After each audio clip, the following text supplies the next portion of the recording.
तो दोस्तों आज हम फिर से आपके लिए लेकर आए हैं देश दुनिया की सभी ताजा बड़ी खबरें। फटाफट एक एक कर विस्तार से आज आपको बताएंगे, तो वीडियो को अंत तक जरूर देखें। दोस्तों वीडियो बनाने में हमें काफी मेहनत लगी है, तो वीडियो को दिल से लाइक कर दें। जहां दोस्तों पहली खबर में आपको बता दें कि पैगंबर मोहम्मद साहब विवाद को लेकर सऊदी के बाद अब इंडोनेशिया से मोदी सरकार को लगा बड़ा झटका। इंडोनेशिया ने पैगंबर मोहम्मद साहब विवाद को लेकर भारत को पाम ऑयल देने से किया इनकार। मोदी अमित शाह को इंडोनेशिया से बहुत बड़ा झटका।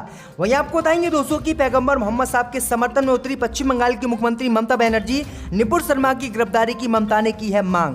वहीं आपको बताएंगे दोस्तों की देश में राष्ट्रपति चुनावों की तारीखों का हुआ ऐलान। 18 जुलाई को डाले जाएंगे वोट, देखते हैं कौन बनता है भारत का अगला राष्ट्रपति।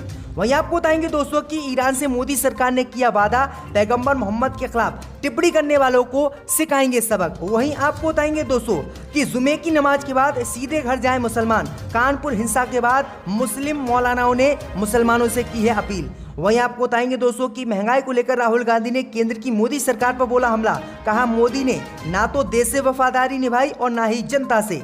वहीं आपको बताएंगे दोस्तों कि निपुण शर्मा के बाद यति नरसिम्हानंद सरस्वती के खिलाफ एफआईआर हुई देश में दर्ज। दिल्ली की जामा मस्जिद जाने का आज किया था ऐलान। तो दोस्तों सभी खबरों को आपको एक एक कर बताने वाले हैं। वीडियो को लाइक कर चैनल को सब्सक्राइब कर दें और हमें कमेंट करके बताएं कि आपके जिले किस राज्य से हमारी खबरों को देख रहे हैं। इसी बीच पर तो दोस्तों अगली खबर की ओर, तो पैगंबर मोहम्मद साहब विवाद को लेकर सऊदी के बाद इंडोनेशिया से मोदी सरकार को लगा बड़ा झटका। इंडोनेशिया ने भारत को कच्चा तेल देने से साफ किया इनकार। कहा हमारे पैगंबर का भारत करता है अपमान, ऐसे देश से नहीं कर सकते हम कारोबार, मोदी को झटका।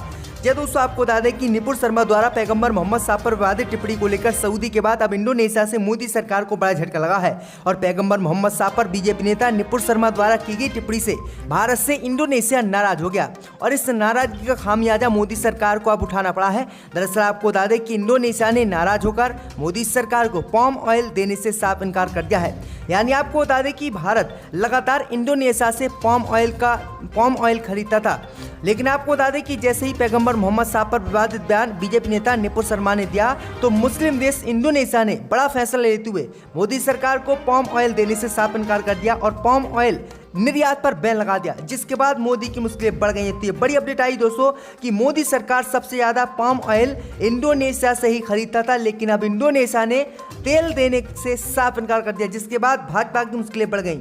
इसी बीच पर तो दोस्तों अगली खबर की ओर, तो पैगंबर मोहम्मद साहब के समर्थन में उतरी ममता बनर्जी ने बीजेपी नेता निपुण शर्मा की गिरफ्तारी की है मांग। जब दोस्तों आपको बता दें कि पश्चिम बंगाल की मुख्यमंत्री और टीएमसी प्रमुख ममता बनर्जी एक बार फिर से पैगंबर मोहम्मद साहब के समर्थन में उतरकर भाजपा पर बड़ा हमला बोली है। ममता बनर्जी ने भाजपा के 2 पदाधिकारियों की टिप्पणी की गुरुवार को निंदा करते हुए इसने घृणा भाषण करार दिया है और मांग की है कि आरोपी नेताओं को तुरंत पुलिस गिरफ्तार करे। ममता बनर्जी ने कहा है कि इस तरह की टिप्पणियों से न केवल हिंसा होती है बल्कि सामाजिक विभाजन भी होता है। उन्होंने सभी धर्मों, जातियों और समुदाय के लोगों से उकसावे के बावजूद शांति बनाए रखने का आह्वान किया है। ममता बनर्जी ने कहा है कि बीजेपी नेता निपुण शर्मा ने पैगंबर मोहम्मद साहब पर विवादित टिप्पणी की थी। मैं इसकी निंदा करती हूँ, विरोध करती हूँ और मैं बीजेपी से मांग करती हूँ कि निपुण शर्मा की तत्काल गिरफ्तारी हो और ऐसे नेताओं को जेल में डाला जाए। तो ये बड़ी अपडेट आई दोस्तों कि ममता बनर्जी ने खुलकर मुसलमान और पैगंबर मोहम्मद साहब का समर्थन किया है और बीजेपी नेता की गिरफ्तारी की मांग की है। आपकी क्या राय है, बीजेपी नेता गिरफ्तार होना चाहिए निपुण शर्मा या नहीं? हमें कमेंट करके जरूर बताएं। इसी बीच पर तो दोस्तों अगली खबर की ओर, तो महंगाई को लेकर राहुल गांधी ने केंद्र सरकार पर बोला हमला। कहा मोदी ने ना तो देश का वफादारी निभाई और ना ही जनता से। जी दोस्तों आपको बता दें कि कांग्रेस के पूर्व अध्यक्ष राहुल गांधी ने महंगाई को लेकर केंद्र की मोदी सरकार पर निशाना साधा है और आरोप लगाया है कि नरेंद्र मोदी सरकार ने ना तो देश से वफादारी निभाई और ना ही जनता से। उन्होंने अपने फेसबुक पोस्ट में कहा है कि वफादारी और अदाकारी में फर्क है। मोदी सरकार ने ना तो देश से वफादारी निभाई और ना ही जनता से। मैं बात कर रहा हूँ महंगाई की। अगर आपको लग रहा है कि महंगाई आगे चलकर कम हो जाएगी तो आपकी गलतफहमी है। आने वाले दिनों में मोदी सरकार के नए प्रहार के लिए आप तैयार हैं। ये बड़ी अपडेट आई दोस्तों, राहुल गांधी ने आटा, चाय, सोया तेल, चावल, दूध इन सभी के तेलों की बढ़ोतरी भी दिखाई है। तो ये बड़ी अपडेट आई। इसी बीच पर तो दोस्तों अगली खबर की ओर, तो कानपुर हिंसा के बाद मुसलमानों ने की अपील। कहा जुमे की नमाज के बाद सीधे अपने घर जाएं मुसलमान, कहीं पर ना करें दंगा।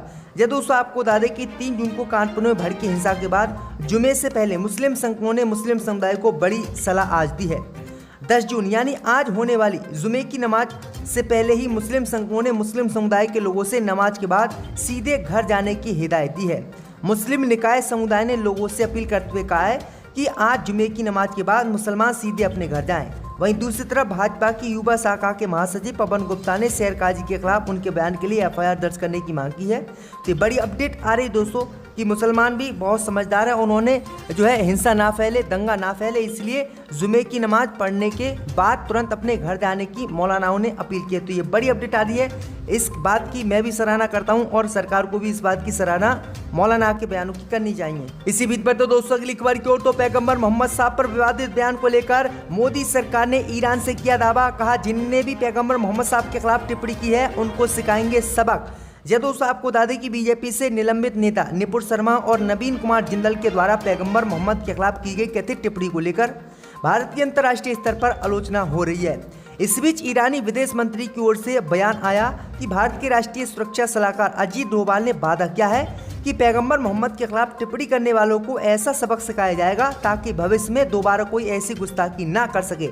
दरअसल आपको बता दें कि भारत और ईरान ने बुधवार को नई दिल्ली में व्यापार, संपर्क और आतंकवाद विरोधी सहयोग पर व्यापक बातचीत की। पैगंबर विवाद के बीच भारत दौरे पर आए ईरानी विदेश मंत्री हुसैन अमीर ने कथित तौर पर राष्ट्रीय सुरक्षाकार अजीत डोभाल के साथ बैठक की और ये मामला उठाया। उन्होंने कहा है कि पैगंबर मोहम्मद साहब का आपके देश में अपमान किया जा रहा है और आप ऐसे ही बैठे हुए हैं। जिसके बाद अजीत डोभाल ने कहा है कि पैगंबर मोहम्मद साहब पर जिन लोगों ने भी विवादित टिप्पणी की है, चाहे वो हमारी पार्टी को या किसी अन्य पार्टी को, उनको ऐसा सबक सिखाया जाएगा कि वो अपनी पुस्तकों को याद रखेंगे। तो ईरान से ये वादा मोदी सरकार ने किया थी। बड़ी अपडेट आ रही दोस्तों। इसी बीच पर तो दोस्तों अगली खबर की ओर, तो निपुण शर्मा के बाद यति नरसिम्हानंद के खिलाफ FIR, दिल्ली की जामा मस्जिद जाने का किया था ऐलान। जब दोस्तों आपको बता दें कि पैगंबर मोहम्मद को लेकर दिए गए विवादित बयान का मामला बढ़ता ही जा रहा है। देश में बयान के खिलाफ विरोध प्रदर्शन का सिलसिला लगातार जारी है। इसी बीच विवादित बयानों से माहौल बिगाड़ने के आरोप में दिल्ली पुलिस ने निपुण शर्मा के बाद अब यति नरसिम्हानंद और असुद्दीन ओवैसी के खिलाफ केस दर्ज कर लिया है।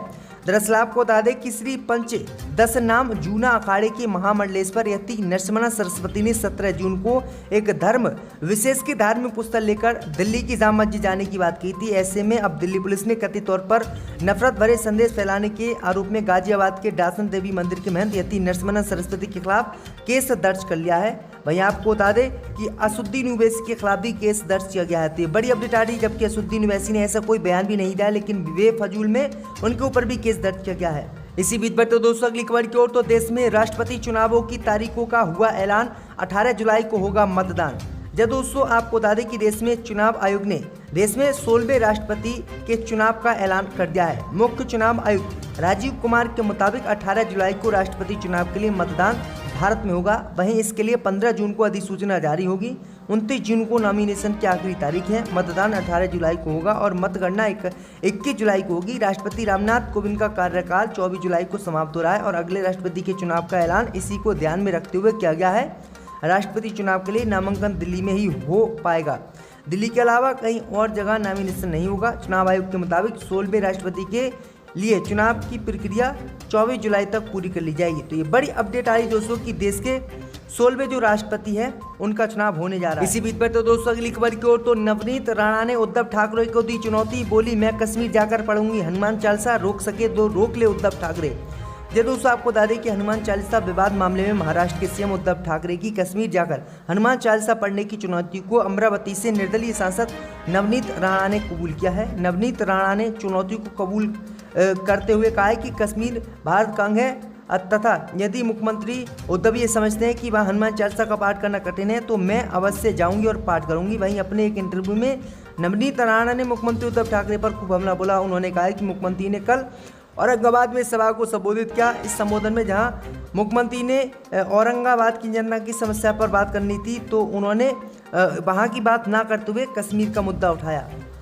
इसी बीच पर तो दोस्तों अगली खबर की ओर, तो 13 जून को देश भर में ईडी कार्यालय के बाहर कांग्रेस पार्टी करेगी सत्याग्रह, राष्ट्रपति उम्मीदवार के लिए बनाई है रणनीति। यह दोस्तों आपको बता दें कि कांग्रेस के पूर्व अध्यक्ष राहुल गांधी 13 जून को ईडी के सामने पेश हो सकते हैं। इससे पहले पार्टी ने शक्ति प्रदर्शन की तैयारी शुरू कर दी है।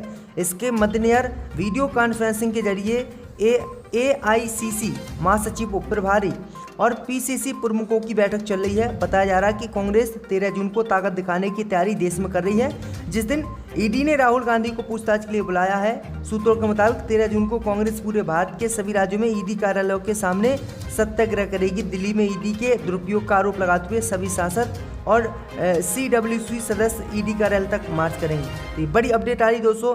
इसी बीच जो है राष्ट्रपति चुनाव की ऐलान भी हो गया और कांग्रेस पार्टी राष्ट्रपति चुनाव की जो रणनीति है उसको बनाने में भी जुट गई। तो ये बड़ी अपडेट आ रही दोस्तों।